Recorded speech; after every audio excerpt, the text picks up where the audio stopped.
मेरा नाम आशुतोष अग्रवाल है। मैं मेरठ का रहने वाला हूँ। मैं फिलहाल मिनिस्ट्री ऑफ एमएसएमई से संबंध रखने वाले chamber for development and promotion of MSME में सेक्रेटरी हूँ।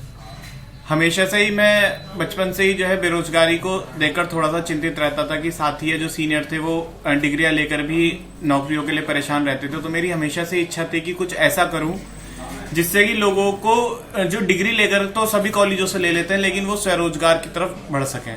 इसलिए मैंने अपनी पढ़ाई पूरी करने के बाद, वैसे तो अभी भी मेरी एलएलबी चल ही रही है, लेकिन मैंने अपनी ग्रेजुएशन और पोस्ट ग्रेजुएशन कंप्लीट करने के बाद chamber for development and promotion of MSME के सचिव के रूप में कार्य करने का शुरू किया और भारत सरकार में और उत्तर प्रदेश सरकार में करीब 6 से ज्यादा प्रोजेक्ट्स युवाओं के बीच से बेरोजगारी हटाकर उद्यमिता कैसे बढ़ाई जाए, इसके संबंध में 6 प्रोजेक्ट सबमिट कर चुका हूँ। मेरठ के लिए हाल ही में मैंने डिस्ट्रिक्ट एक्सपोर्ट प्लान भी बना करके उत्तर प्रदेश और केंद्र सरकार को दिया है।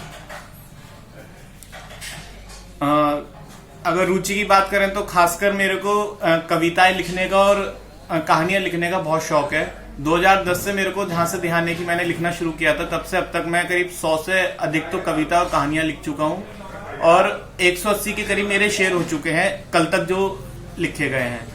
ये मेरा सौभाग्य था कि वर्ष 2014 में बाबा साहब भीमराव अम्बेडकर की जयंती पर मुझे तत्कालीन सरकार ने वहां पे काव्य प्रस्तुति देने के लिए बुलाया था, जिसको काफी सराहना भी की गई थी और बाद में मेरे को धड़कन का टाइटल से भी संबोधित किया गया।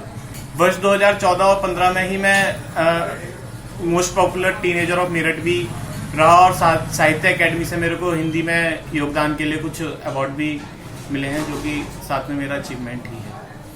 और इसके अलावा और कहीं आपने जो है पार्लियामेंट में गए, आप पार्लियामेंट में पार्लियामेंट से अलग अधिकांश जितने भी हमारे काव्य सम्मेलन होते थे मेरठ या उत्तर प्रदेश से संबंधित, ज्यादातर में मैं जाता ही था। लेकिन 2016-17 के बाद से मैंने काव्य पाठ या ये इस तरह के कार्यक्रम होते थे उसमें थोड़ा जाना कम कर दिया, क्योंकि मुझे अपनी कला को कॉमर्शलाइज करने का बहुत ज्यादा इंटरेस्ट लगा नहीं।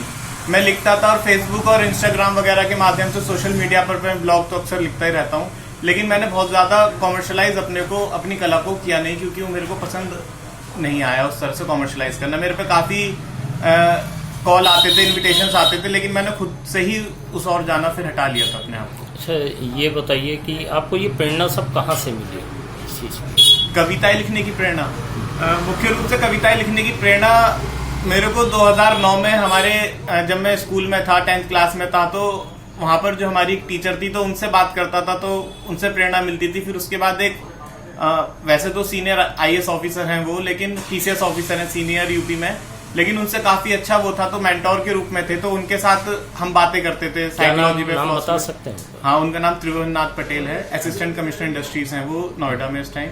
तो उनके साथ बैठकर हम काफी लंबी देर तक चर्चाएं करते थे। तो ऐसे जब हम बच्चे थे, पारिवारिक संबंध थे, तो चले जाते थे उनके पास, तो वहां से मेरे को खासा लिखने का शौक। एक कोई शेर कुछ सुनाइए, कुछ शेर। हाँ, तो वो कविता बताइए जिसपे आपको अवार्ड मिला। हाँ, मैंने आजाद भारत को देखा है, ये कविता लिखी थी मैंने अपने शुरुआती दौर में।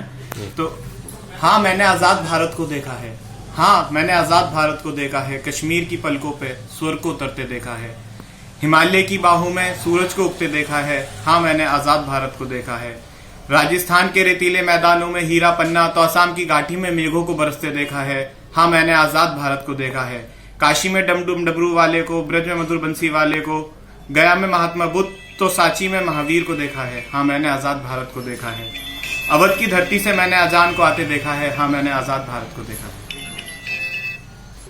आपका एम क्या है लाइफ का लास्ट में, मतलब इससे लास्ट? मेरा जो एम, पर्सनल एम तो डिफरेंट है, लेकिन जो मेरा सामाजिक ग्रुप को लेकर के एम है वो मुख्य रूप से ये है कि मैं कुछ ऐसा करना चाहता हूँ कि जो मेरठ, क्योंकि मेरठ से मुख्य रूप से संबंध है और मेरठ के आसपास का जो क्षेत्र है वहां पे इतना औद्योगिक विकास हो जाए कि हर पूरा भारत मेरठ को इकोनॉमिक स्टेट के रूप में देख करके, ना कि मेरठ से लोग दिल्ली नोएडा की तरफ प्रस्थान करें कार्य करने के लिए।